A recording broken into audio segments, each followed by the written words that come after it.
এই আয়নাগরের এই যে ছোট ছোট সরু রুমগুলোর মধ্যে দিনের পর দিন, মাসের পর মাস, এমনকি বছরের পর বছর তাদেরকে হাত বেঁধে, চোখ বেঁধে রাখা হতো এবং সেইভাবেই তাদের উপরে বিভিন্ন রকমের অত্যাচার নির্যাতন করা হতো।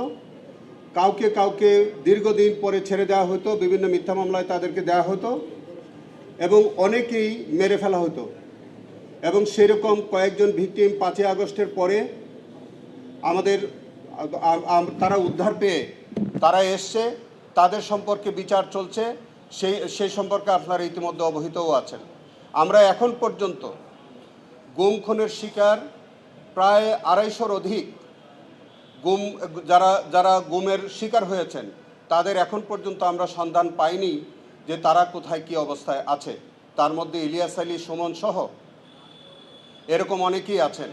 আজকের যে আয়নাগরটি আপনারা পরিদর্শন করেছেন সেখানে ভিকটিমদের মধ্যে অন্যতম আমাদের ব্যারিস্টার আরমান, তাকে ওখানে রাখা হয়েছিল বলে তার বর্ণনা থেকে আমরা যে রুমটি আমরা অনুমান করেছি সেই রুমটাও কি আমরা দেখেছি, সেই রুমটার সন্ধানও আমরা পেয়েছি, এর আগেও পেয়েছি।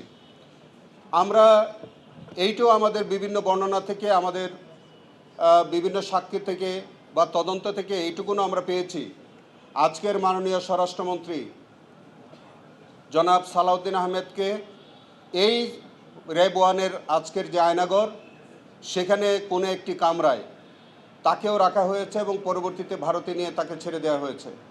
সেটাও আমরা প্রাথমিক ইনভেস্টিগেশনে আমরা ইতিমধ্যে পেয়েছি। আরও অনেক বিষয় আমরা পর্যায়ক্রমে পাচ্ছি এবং এইরকমই আরেকটি জিআইসি আছে আমাদের সেনাবাহিনী ক্যান্টনমেন্টের ভিতরে, ডিজিএফআইয়ের যে অফিসের একটি জায়গায় আছে। আমাদের মাননীয় বিচারপতি মহোদয়গণ সেখানেও আদেশ করেছেন আমাদের আবেদনের প্রেক্ষিতে আগামী শনিবার একইভাবে সেই জেআইসিটি পরিদর্শন করবেন। আপনাদের অবগতির জন্য জানাচ্ছি যে টিএফআই বা টাস্ক ফোর্সেস যে ইন্টারোগেশন সেল যেটা আজকে আপনারা দেখলেন, যেটাকে আমরা ওইটা আয়নাগর নামে পরিচিত, সেখানে আমি একটা আইনগত অবস্থান আপনাদের কাছে তুলে ধরতে চাই। আমাদের বাংলাদেশের সংবিধানের আর্টিকেল 33 সেখানে বলেছে যে কাউকে যদি গ্রেফতার করা হয়, কাউকে যদি আটক করা হয়, তাকে 24 আওয়ার্সের মধ্যে নিকটতম ম্যাজিস্ট্রেটের কাছে তাকে প্রডিউস করতে হবে। শুধু তাই নয়, আর্টিকেল 33-তে সেটাও বলেছে যে কাউকে গ্রেফতার করা হলে সেই কেন তাকে গ্রেফতার করা হলো সেই বিষয়টি তার পরিবারকে অবহিত করতে হয়। কিন্তু এই ক্ষেত্রে যাদেরকে আটক করা হতো, যাদেরকে দিনের পর দিন বন্দি করা হতো, তাদেরকে কিন্তু এরকম কোনো এই আর্টিকেল 33 তারা কমপ্লাই করতেন না।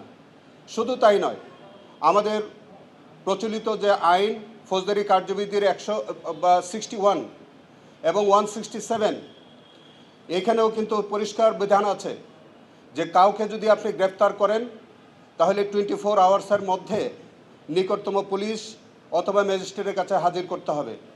এই ক্ষেত্রেও এই আয়নাগর নামীয় জায়গায় যাদেরকে দিনের পর দিন, বছরের পর বছর যাদেরকে বেআইনিভাবে আটক করে বন্দি করে রাখা হয়েছে, তাদের বেলায় যেমন আমাদের সংবিধানের আর্টিকেল 33 লঙ্ঘন হয়েছে, তেমনিভাবে সেকশন 61 এবং 167 সিআরপিসির একটা গুরুতর ভায়োলেশন কিন্তু তাদের হয়েছে। এইটি যেমন এক ধরনের অপরাধ হয়েছে, অন্যদিকে তারা এই যে দিনের পর দিন বন্দি করেছে, গ্রেফতার বা তাদেরকে আটক রেখেছে, খুন করেছে এবং ডিজেপিআর করার মতো যে ঘটনাটা ঘটেছে, এইগুলি সবগুলো হচ্ছে মানবতা বিরোধী অপরাধ। এই মানবতা বিরোধী অপরাধের বিচার ইতিমধ্যে চলছে, অনেকগুলো ঘটনার ইনভেস্টিগেশন চলছে।